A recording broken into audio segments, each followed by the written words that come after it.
Okay, let's go. We are reacting to the Path of Exile 3.29 update, release, stream.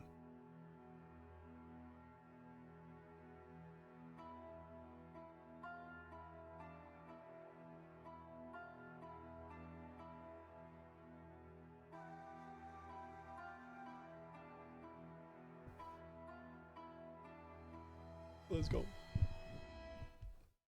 Hi, I'm Jonathan Rogers, Game Director on Path of Exile, and welcome to GGG Live. We have massive changes to show you today with Path of Exile Curse of the Allflame, which is coming out next week on July 25th. Twitch drops are enabled on today's livestream, Okay, I don't so you'll be able to know claim anything. your Abyssal Soul I know Shatter that rare Relic Rain finisher got effect changed, by but that's following the it. instructions below. Let's not keep you waiting though. Roll the trailer for Path of Exile Curse of the Allflame. Let's go. The Allflame calls us to the sea. To a lost wreck that still draws ghostly breath. A curse down below. Okay. With my Underwater. lanterns, we can explore the sea floor. This is Boat League. We must find the source of the Allflame Did they do it? before the brine rot. Somewhere in the blackest depths, I guess Boat League bounty too.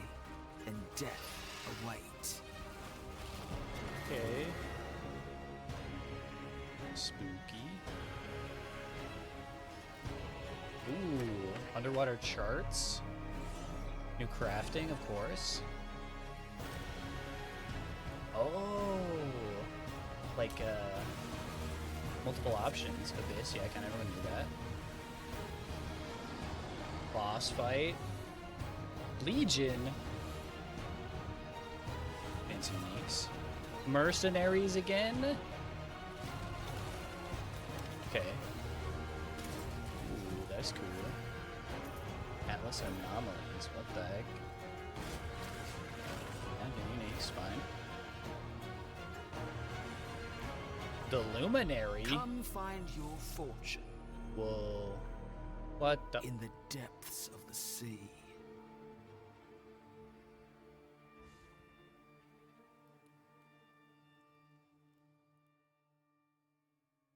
In today's stream, we'll be walking you through all the details of Path of Exile Curse of the Allflame. Okay. We'll comb the ocean floor, discovering sunken artifacts of forgotten origins. Fight the horrors of the deep, and do your best to keep from being crushed by the waters above you. We're revisiting some familiar mechanics to bring new life to systems that have begun, perhaps, to show their age. Abyss and Legion will both be receiving significant upgrades, including a new pinnacle Surprised they're boss for changing Abyss Legion. and a new chase crafting system for unique items in Legion. It's cool though. It's old.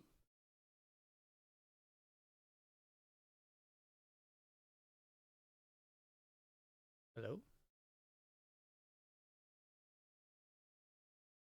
Shoot.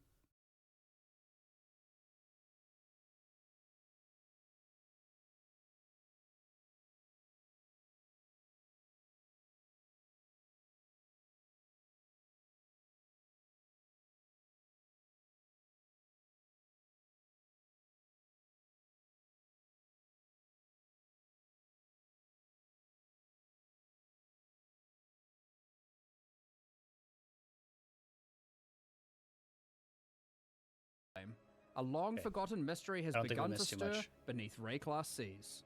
Hidden in the icy depths lie strange and immensely powerful treasures, waiting for those bold enough to claim them. Meet Valerie, a dangerous Corsair captain who needs boots on the ground and on the sea floor to help her retrieve these treasures and unlock their potential. Nice. This is where you come in, to help her find the charts scattered across Ray-class. Charts. Then, use those to guide her ship to the patch of brine that holds loot for the taking. In return, you'll get a cut of the profits. These lost charts are guarded by the undead, rival corsairs, or horrible creatures of the deep. Each of these monster encounters will also have a custom bonus for defeating the enemies. Cool.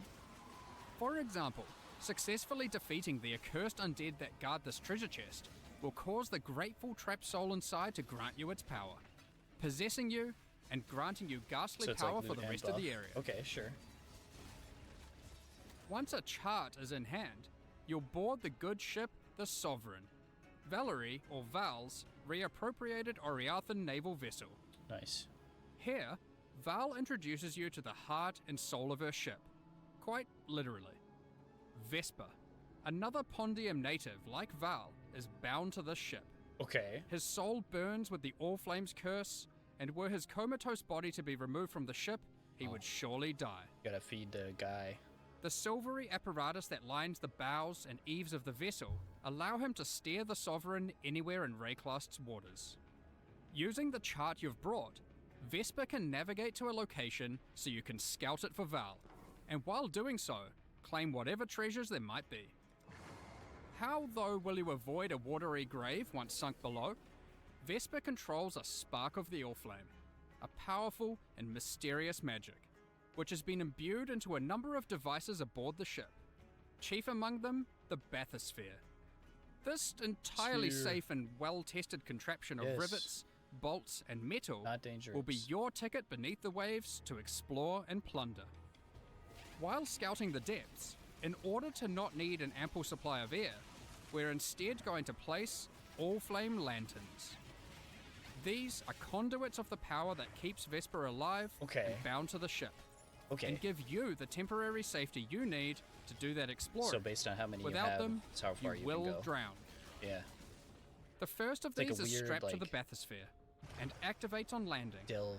rushing the water away to reveal horrifying Thing. monstrosities, lost treasures, and a strange luminous coral growing from the corrupted dead in the oceans of Rayclast.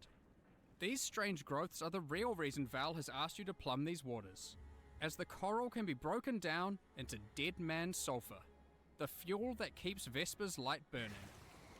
Keep Vespa alive. As you get to the perimeter of the safety provided by an Allflame lantern, Val will drop more down at your request. There's also an option available to have new lanterns fired automatically for you That's as good soon if you're as like you need zooming. them, Love it. if you prefer speed over fine control. Explore and claim what you can while you can. Lost fortunes of gold, chests of valuables, and lurking threats all lie in wait for you beneath the waves. Nice. You might even find the odd lost missive, waylaid on its travel to its intended recipient. But hey, finders keepers, That's right? good loot. Beware though, as Vesper can only power so many lanterns at once, and that power is finite. On placing the last of your lanterns, they will begin, one by one, to flicker and fade, Oh. and the creatures of the deep will rush in as they sense the vanishing of the light. You'll have to rush back to the safety of the bathysphere, escaping the cold clutches of creatures that despise the light you bring. Makes sense. Not bad. You'll want to place every lantern though, as exploring to collect enough dead man sulfur is the only way to successfully chart the area for the next step, planning a voyage. Val will keep a record of the areas you've charted, storing details in her journals. Once you've charted enough areas, just talk to Val, place your charts on Val's board, Oh, Connect them yeah, together. You can like, okay, cool. and create one giant seafloor excursion. Nice. You're like making your own map.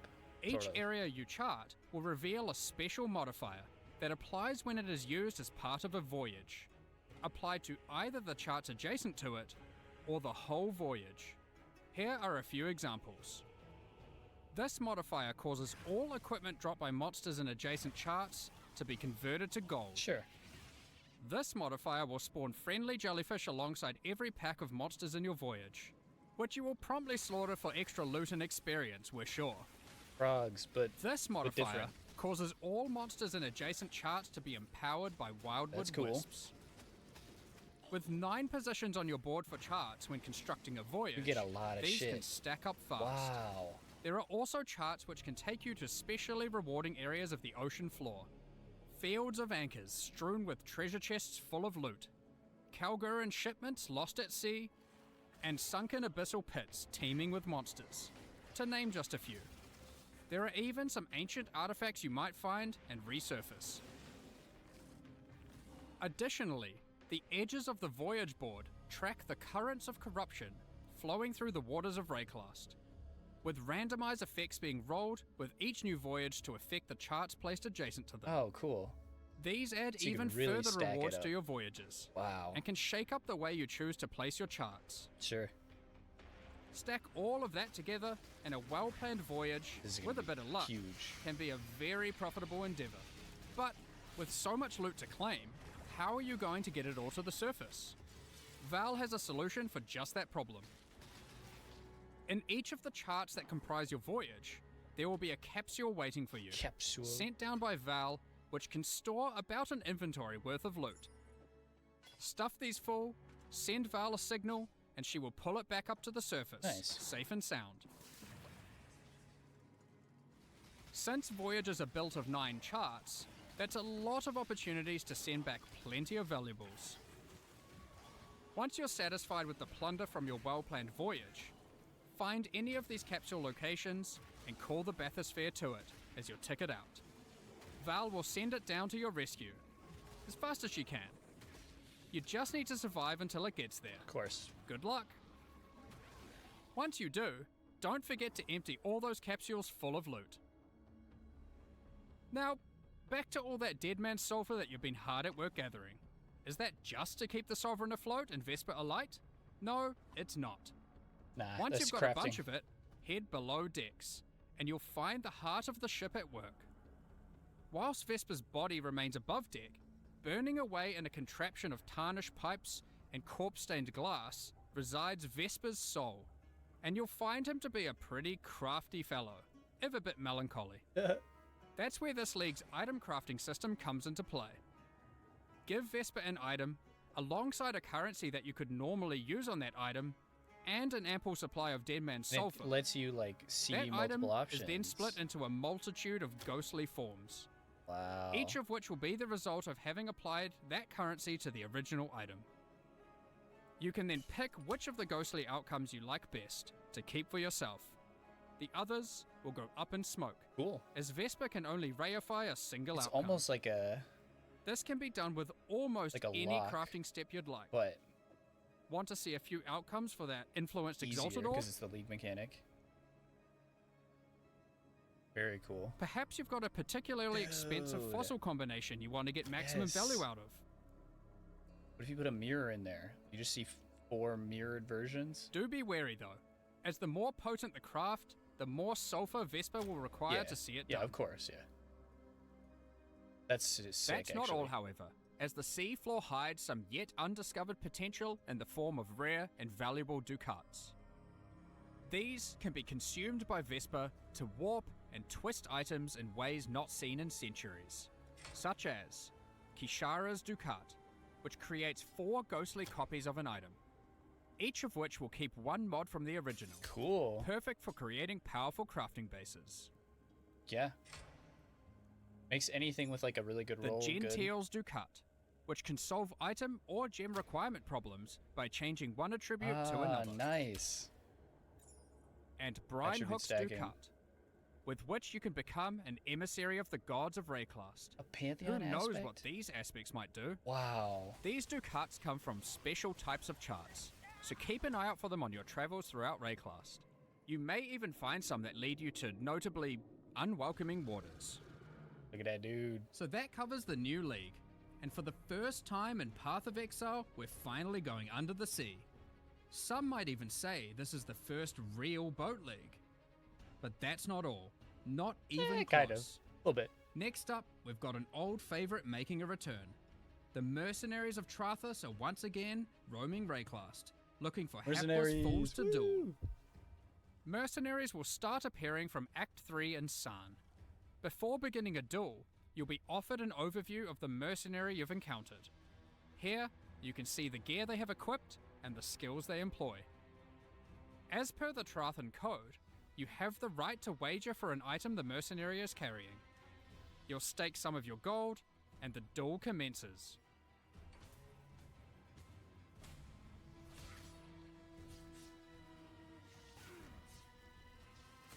If you lose, you forfeit the levied gold, Loser. and the mercenary will teleport out, repulsed at such a poor display. Win, however, and to the victor will go the spoils. In addition, if you win the duel, the mercenary will aid you as an ally for a number of areas. Oh. Trathan mercenaries are powerful allies to have in Rayclast, assisting in a number of Temporary. ways. Okay. Some mercenaries can provide you with powerful auras and buffs, while other mercenaries can do all the killing What? for you. Oh, well, yeah, I mean, you can't like build around them. While in Still map sick, though. areas, if you don't like anything the mercenary offers, you have the ability to request their warrant. A warrant is a promise to return and duel again at a later date. A call to action that calls that specific mercenary to a future map, with the same set of skills, but a new set of items. Okay. A mercenary will only grant their warrant once, however, Sure. preventing you from fighting that mercenary in every single area. Warrants also allow you to trade specific mercenaries to other players. It is important to note that Okay. unlike in Mercenaries of Trathas League, having a mercenary does not count as a player party member. Oh, okay. So having a mercenary does not increase monster life or the quantity and rarity of items dropped from monsters. Given that, you may be wondering, but what if I really like a mercenary I found? They have a great personality and powerful skills. Is there really no way I can keep them as an ally permanently? Well, you can, but only if you are a Scion. For the second time in Wow. 6 months, the Scion Oh. is getting a new Ascendancy class. Okay. The Luminary. The Luminary is a natural leader, lighting the way for others to follow. Huh. Becoming a Luminary immediately lets them allocate Wow. the Noble Blood passive, allowing them to permanently Pretty good. hire any mercenary they find in Rayclast. Luminaries can have up to 3 permanently hired mercenaries, 2 in reserve in towns and hideouts, and 1 as an active ally in combat. Unlike with regular mercenaries, you can change the items permanently hired mercenaries have equipped, Do you want mercenary? opening Play up Scion. innumerate Let's potential go. build possibilities. By default, permanently hired mercenaries cannot be equipped with unique items, but these passives enable them Oh. to equip specific types of uniques. While the legendary arms passive Sure. empowers mercenaries that have many different unique items equipped.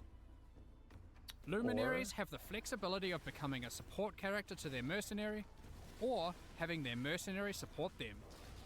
The Oath of Fealty and Golden Glory passives empower your mercenary by using your link skills on them. Nice. The Loyal Bodyguard and Bestowed Knighthood passives enable your mercenary to protect you in combat, Sure. as well as enhancing their aura That's skills. cool. As with any old league that we add to the core game, we have added full Atlas Tree and Scarab support. Here are just a few examples.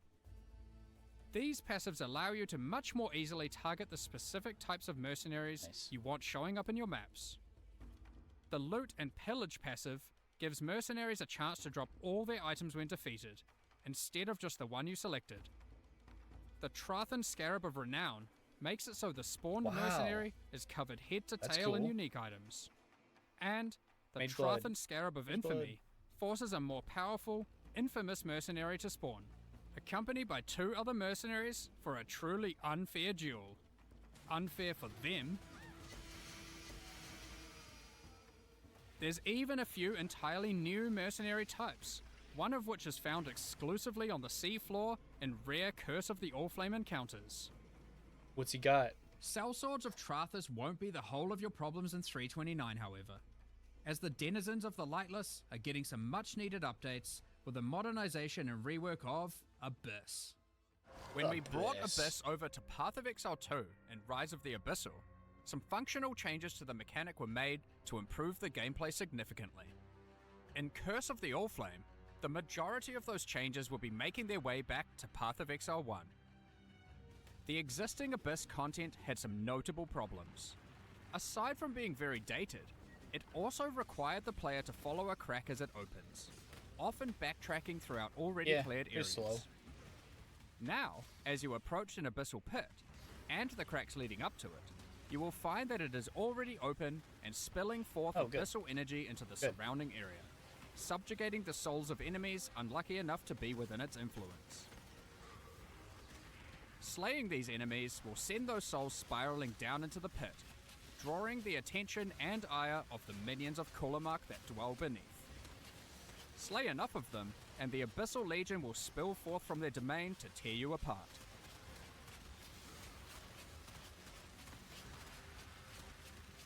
The upshot of this rework is twofold. Firstly, there is now much more visceral feedback in the moment-to-moment gameplay of Abyss, with audio and visual cues drawing the player along. And most importantly, you'll never need to chase a meandering abyssal crack around a map ever again. Sweet. No more backtracking. Love it. However, be on your guard. The abyssal minions of Kulamak have some different tricks up their sleeves in PoE 1, and many employ entirely different skills to those of their PoE 2 counterparts. To be clear, there are still some aspects of the existing abyssal system that we will be keeping. Abyssal jewels and items with abyssal sockets will remain. In fact, we have given Abyss a similar treatment to what we did with Dell fossils in our last release, moving abyssal rewards out of other areas of the game to make Abyss the exclusive Good. source of abyssal jewels. Should and find Stygian Abyss by doing vices. Abyss. Makes sense. This will also come with a complete refresh of abyssal scarabs and Atlas passive tree investment, Abyssal with some truly crystal. dangerous and wild new ways to take on the lightless hordes. Lastly for Abyss, but definitely not least, Abyss is bringing an entirely new endgame pinnacle boss, Good. with its own set of brand new unique items. This boss has a very unique way of accessing it. What does this eyeball do? Good luck figuring this one out. Let's move on to our next league being reworked, Legion. Please don't. Every please league don't should have delete it. distinct Don't and ruin it. interesting rewards that are exclusively available from that mechanic. This allows players to specialize in certain corners of the game, rewarding those who engage with a given mechanic. Legion is next on our list to receive this treatment. Despite having a unique combat mechanic, we felt Legion didn't have interesting exclusive rewards outside of timeless jewels. Yeah. While incubators were technically exclusive to Legion, It's just more they loot. effectively granted the same rewards that you could get elsewhere. Yeah. So, what are we doing about it? Firstly, incubators are being removed. No longer kind will of you a pain have to in the remember ass. to apply incubators I don't mind to that. all your equipment every few maps. Instead, we will be adding a new type of reward exclusive to Legion, the Nice. Stygial unique items. Okay. Legion generals and maps will have a chance to drop a new type of currency item, Enshrouding Crystals. These can be used on your unique armors. You can then take the enshrouded item to the Domain of Timeless Conflict, which might look a little bit different to Wow. what you remember. Okay. A giant crystal emerges from the center of the domain, and there appears to be some sort of entity trapped inside, potentially the reason that these armies are engaged in eternal conflict. At the base of the crystal are a number of smaller crystals. Clicking on one allows us to place our enshrouded item inside. As we then kill monsters in the Domain of Timeless Conflict, our gloves within the crystal begin to transform. And once you have killed enough, the crystal becomes volatile and looks ready to fracture. I wonder Fracture. what will come out. Our Shaper's Touch transformed into a Malagero's Virtuosity, but now the Malagero's Virtuosity has a trace of the original enshrouded item bestowed upon it, Whoa. in the form of a Okay. vestigial implicit modifier. As you can see, enshrouding crystals allow you to transfer powerful modifiers from That's one unique cool. item These are gonna onto be another. so crazy when Here when you get are a some good one. more examples of vestigial unique items. Wow. Helmets, boots, Dude. gloves, shields, and body armors. Dude, that's 70% fizz In taken addition to as. vestigial items, Oh my we God. are also making a number of small improvements to Legion. You no longer need to kill every last monster to begin the Legion encounter. Breaking out all the key monsters, chests, and the majority of monsters will be enough to start That's the good. combat Then you don't have some automatically. random gray No monster more cheeky pulling single you up. monster hiding in the corner, Yeah. preventing your encounter from starting. Good. Legion monsters drop fewer splinters, but in larger stack sizes, resulting Nice. in fewer clicks in each encounter. Love that. Unrelenting timeless emblems have been removed, Okay. with regular timeless emblems absorbing many of their effects, Yeah, I causing mean, the you don't have to domain have of too- timeless conflict to make it become hard. harder, but more rewarding as you kill monsters. Your reward progress in the domain is now tracked by charging up these small purple crystals, rather than flooding your screen with hundreds of reward icons. The rewards are still the same, Sure. just not obscuring your screen with Yeah. symbols. Makes sense. Talismans were introduced back in 2015, but over the years, they've Feels been like 4 long years ago. neglected and lack a meaningful place or purpose. We are making a number of changes to bring talismans back to relevance. Firstly, talismans are now exclusive rewards from Bestiary. Cool. Every red beast has a chance to drop a talisman specific to that beast. For example, the Krashik Croaker can drop the Croaker Talisman. What makes That these doesn't look talismans corrupted. special? Well, you'll notice a couple of changes compared to old talismans. Firstly, talismans no longer drop corrupted, making them far easier to Like craft actually once you find usable. one. Secondly, the special modifiers on talismans are now enchantments, rather than implicits. So you can still This means they corrupt it or compete whatever. with blight anointments, Yeah. allowing their effects to be significantly more powerful than before. Oh. Lightnings. Here are a I few gotcha. more examples of new talismans. Okay. Talisman unique items have all been improved, and now have a chance to drop from all bestiary bosses. Check out the new Eyes of the Great Wolf talisman, which has some crazy possibilities. Oh, that's sick. So that is everything covering the new and reworked League mechanics in 329. Now, that's already quite a lot of in-game content, with Mercenaries returning, an upgraded Abyss, Legion's new reward mechanic, and of course, everything the Curse of the Allflame League has to offer. But even with all of that, we're not done. Because what about the Atlas itself? Given Zana's actions to try and destroy it in the last 2 expansions. Zana's actions are causing the Atlas to become ever more destabilized. Strange locations have begun to manifest on the Atlas, many of which seem to be bleeding over from familiar places in Rayclast. Kerak has labeled these as anomalies. When you complete maps affected by a Voidstone, there is a chance that when you next open your Atlas, an anomaly may manifest. Like this one, the Mana Foyer. Like regular maps on the Atlas, you can select them at your map device, but unlike regular maps, these don't require an item to enter. It looks like this area is the abode of Cadero Perandus. Cadero is willing to offer valuable items in exchange for our gold. Nice. If you Cadero's don't like back. what is on offer, you can reject it, and he will immediately offer another item. The next offer will cost more gold, but hopefully is much more valuable to you. If you don't have enough gold for the offered item, don't worry. Cadero is happy to wait for you to replenish your coffers. You can return to the area at any time. The anomaly will not disappear from the Atlas until you either purchase an item or reject all his offers. Anomalies are unique in this regard. Unlike other locations on the Atlas, these areas can often be revisited. Let's quickly run through a few of the anomalies that can manifest. Reflecting Mists and the Nameless Seer no longer randomly spawn within maps, but instead now appear in their own anomaly areas. Yes. Scrying is no longer the domain of the Nameless Seer, but instead can be done through the new, tradable Scrying Orb. Cool. Some anomalies grant a taste of League mechanics you might not normally run, without having to be fully invested into them. For example, this anomaly creates a random, fully revealed heist blueprint wing, with random rogue You just get to companions. Run it. This anomaly has a version of the Sacred Grove, Oh my where god. the plants have fully taken over. This strongbox seems to have a strange mechanism. Atlas anomalies are unaffected by your Atlas skill tree, and you can't augment them using any fragments. Therefore, they can be run at any time without feeling like they have to be saved for later to maximize the potential rewards. Sure. There are many more Atlas anomalies to discover for yourselves, each of them tied to a specific Atlas quadrant. It is therefore worth discovering which ones can spawn in each part of the Atlas, as it may influence what Atlas strategy you wish to pursue. So that is a heap of new That was challenges Zelda. to encounter, It's in there. from the What's League that and thingy? the in-game. But you may be asking, what new tools do we have to face these challenges? In 329, we are giving a bit of love to spellcasters, Thank specifically God. those that cast spells themselves. Yes. But Yes. first, let's address the elephant in the room that astute players may have noticed. Yes, I'm talking about those socket colors.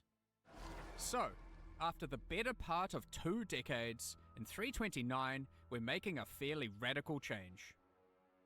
Sockets, at a basic level, don't have colours anymore. Wow. You can now put any coloured gem into any socket. We're doing this to address a long-running issue for both new and experienced players. I'm sure almost everyone who has played before has run into the issue of finding a notable upgrade and have struggled to find a way to equip it. Very Maybe true. you find an amazing body armor, one that would give you a substantial boost to your defenses, You're not gonna get triple but blue you on just that can't shit. move your skill or support gems over because the colors of the sockets just don't match, and you didn't luck out with your chromatic orbs. Okay. It's not fun when you have to unequip a bunch of skills or supports just to use a better item. But This can still happen with the socket numbers and socket links, so it's not like it's just purely trivial, but the colors were just unnecessary, and not only prevented upgrading gear, it limited build experimentation. So, given that, what do the colors on gems with regards to sockets even now mean? Well, the colors on gems for sockets are still relevant, just as an upgrade system. You can still find items with colored sockets, and you can craft them onto items. They are just rarer and more powerful. Most importantly, they don't restrict what can be socketed into them. So how are they more powerful? Well, if you were to find an item with, say, a green socket, you can put a green gem inside of it to get an additional quality bonus to that gem. no way is it gonna get This plus allows levels. socket colors to be a purely positive outcome No on an shot. item, while not just simplifying the system away. You can also still change the color of sockets on your items using a chromatic orb, which now guarantees at least one red, blue, or green socket. This change will make it easier for everyone to upgrade items and maintain their build, especially while progressing. What did that? Speaking of builds Oh. and gems, we wanted to make sure we improve This some is of just those, always quality? specifically for spellcasters. Okay. Let's get into that. All right. Spellcasters have a large number of different skills to choose from, but often many skills play and scale in similar ways. We have done a pass through existing spells, differentiating spell damage types from each other. For example, Shadow's physical spells, like Ethereal Knives and Bladefall, now have a much higher critical strike chance than other spells at the expense of damage. Cool. Pure lightning spells now all have generally higher cast speeds, but they cost more mana per second than other spells. Sure. We noticed that some of the Ascendancy classes for Shadow, Witch, and Templar were lacking options for general spellcasting, so we've added a new notable to the Assassin, the Occultist, and the Inquisitor. We'll read those later. We'll read those later. We are also introducing a new skill, Mana Infused Staff, that infuses your staff with arcane energy, raising your block chance and reducing the mana cost of your spells. Cool. In addition, when you are hit by an enemy, you retaliate with a wave of arcane lightning, dealing damage based on your maximum mana. One of the struggles we noticed with certain self-cast archetypes was that they lacked a scaling option in the endgame. In 329, we're adding a special new set of exceptional skill gems called Pacts. Each pact is themed around a specific Beyond demon and Lycia. Okay. You can make a bargain with these demons to empower your spells. But at what cost, you may ask? Well, these spells don't have a typical cost, but instead cause the player to gain a special affliction debuff. Don't worry too much though, the rewards will be worth it. For example, Pact of Baydat causes many of your different spells to just cause a ruckus, while Pact Nice. of Gore is for dot builds. Using this pact will plague your enemies. Just cast it and watch everything around you melt. I wonder what Pact of Lycia and Pact of Katash do. We won't go into the specifics of all the balance changes we are making here, but there are many more caster improvements, including buffs to specific spells and supports, buffs to caster unique items, as well as more and better ways to solve mana. Check out the patch notes later for all the details.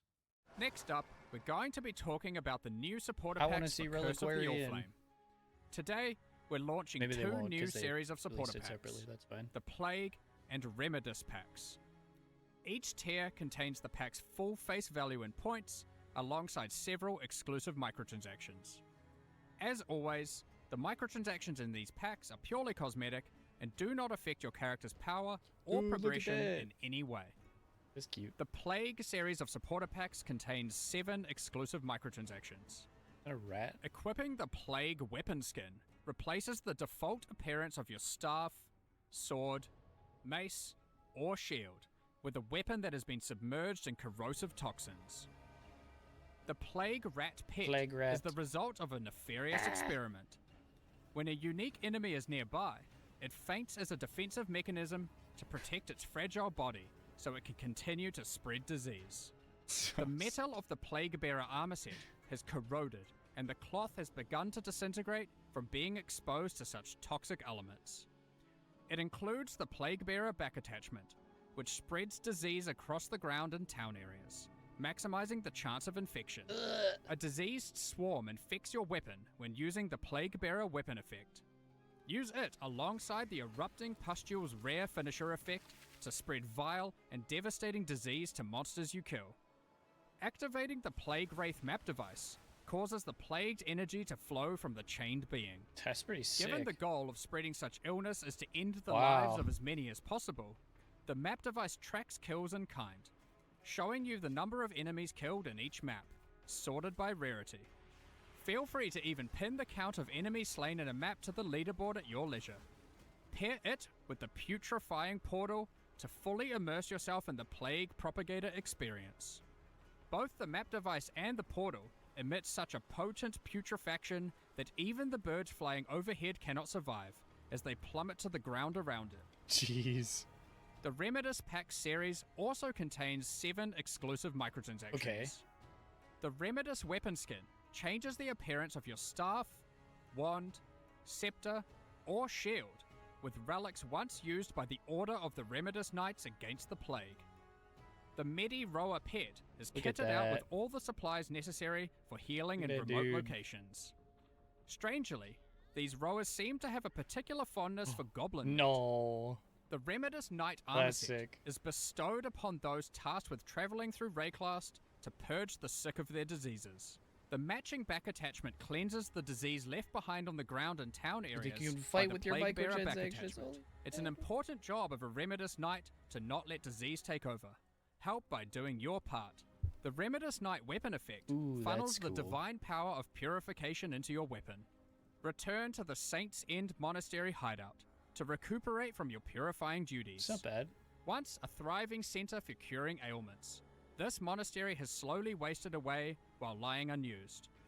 If you're feeling brave enough, there's even a platform to dive into the purifying waters below before Whoa. washing back up at the base of the hideout.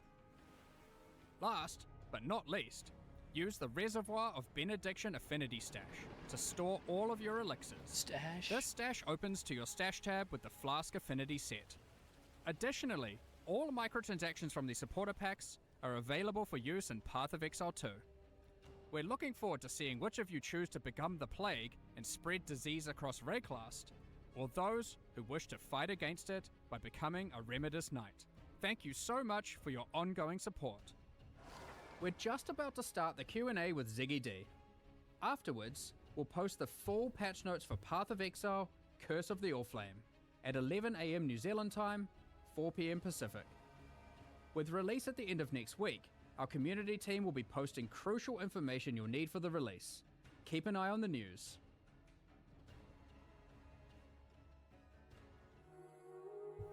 Alright, that was pretty cool. Pretty cool, pretty sick. Yeah. I'm gonna record something separate for actually looking at this stuff on the site and then maybe the patch notes. That was cool. I'm excited. See you later.